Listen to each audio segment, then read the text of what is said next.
Hello everyone, आज अपन सीखने वाले हैं माइटासिस। माइटासिस के इस लेक्चर्स के बाद में स्टेज बनाऊंगा, लेकिन अभी जो है मैं माइटासिस को खोला खोला के बताऊंगा। लेकिन आप जब मेरे यूट्यूब पर नए हैं तो मेरे यूट्यूब चैनल को लाइक करें, सब्सक्राइब करें। ठीक है, अभी हम आपको ये कॉन्सेप्ट बताएंगे कि माइटासिस का कॉन्सेप्ट क्या है। माइटासिस जो वर्ड है, ये माइटासिस वर्ड, ये वर्ड इसको माइटोज यानी ग्रीक वर्ड है माइटोज।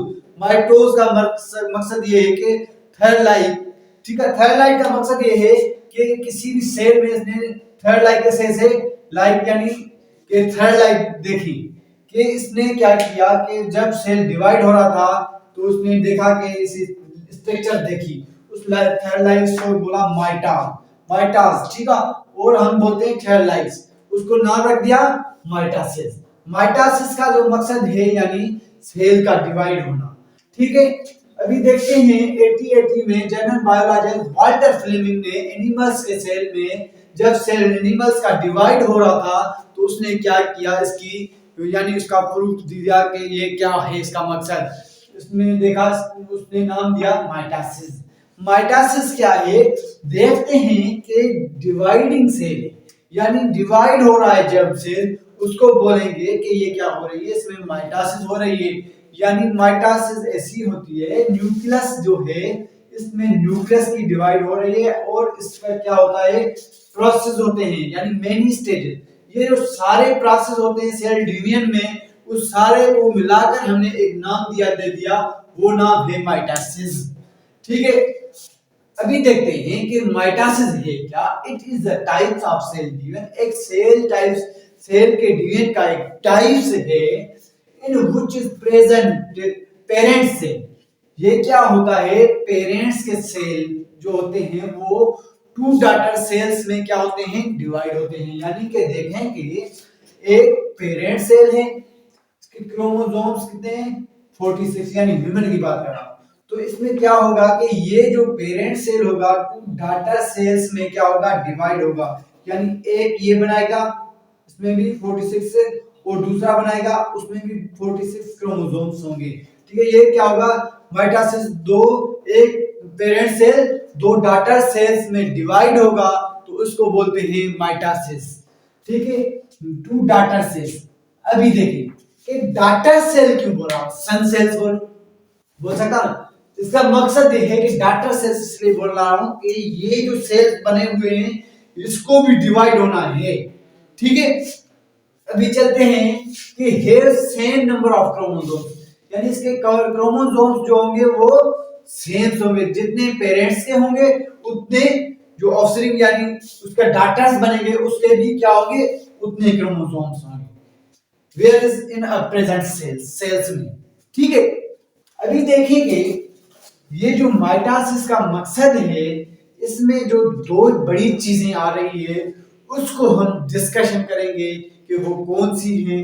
अभी इसको थोड़ा सा मिटाएंगे, देखेंगे जो बड़ी चीज थी वो ये थी साइटोप्लाज्म और न्यूक्लियस, इन दोनों की डिवाइड करेंगे यानी माइटोसिस में। पहले तो हमने न्यूक्लियस की करते हैं, बाद में साइटोप्लाज्म की डिवाइड होती है, देखेंगे कैसे।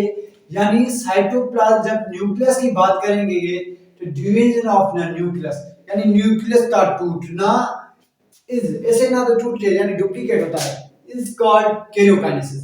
जब भी कैरियोकाइनेसिस का मतलब है कि डिवीजन ऑफ द न्यूक्लियस, ठीक है।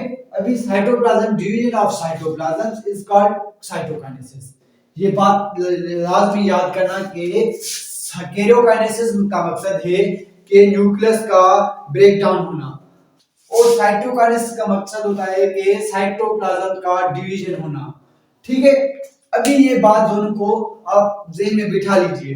अभी देखते हैं कि इसका मकसद ये है कि ये क्या है, एक पेरेंट सेल है, इसमें क्रोमोसोम्स के 46 हैं, ठीक है। इसमें जब भी इसमें क्या होगा कि न्यूक्लियस टूटेगा, यानी अभी क्या हो रहा है, न्यूक्लियस हो रहा है, ठीक है। अभी तो इसको ज्यादा यानी इसके जो फेजेस आएंगे स्टेप माइटोसिस के वो तो अभी ज्यादा से एक्सप्लेन करेंगे, लेकिन अभी तो थोड़े थोड़े से मैं एक्सप्लेन कर रहा हूँ, फिर आपको जो दूसरे लेक्चर्स बनाऊंगा उसमें ज्यादा इसका इंट्रोडक्शन होगा। अभी थोड़ा सा इसको समझ लीजिए कि ये क्या होगा, न्यूक्लियस डिवाइड होगा यानी कैरियोकाइनेसिस होगा।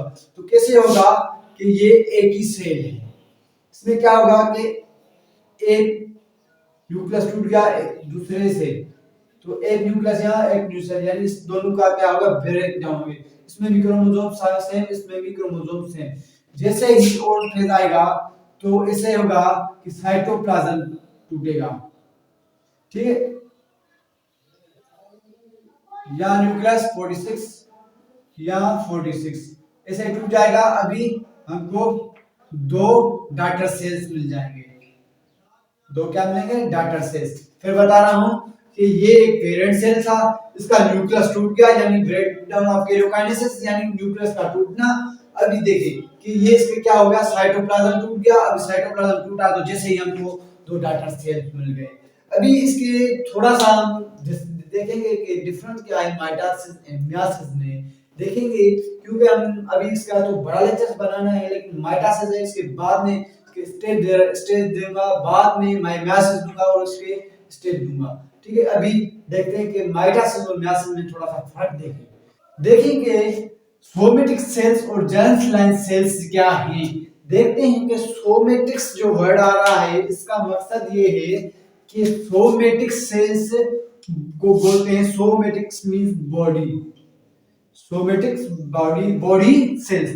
जितने भी हमारी बॉडी है, ये बॉडी के जो भी सेल्स हैं इसको बोलते हैं सोमेटिक्स। हमारी बॉडी में सोमेटिक सेल्स होते हैं, सोमेटिक सेल्स यानी इसमें कौन सी डिवीजन होती है, mitosis,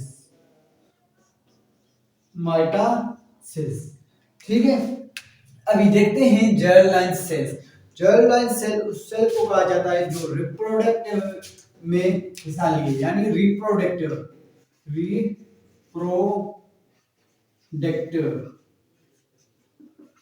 reproductive organ, reproductive organ.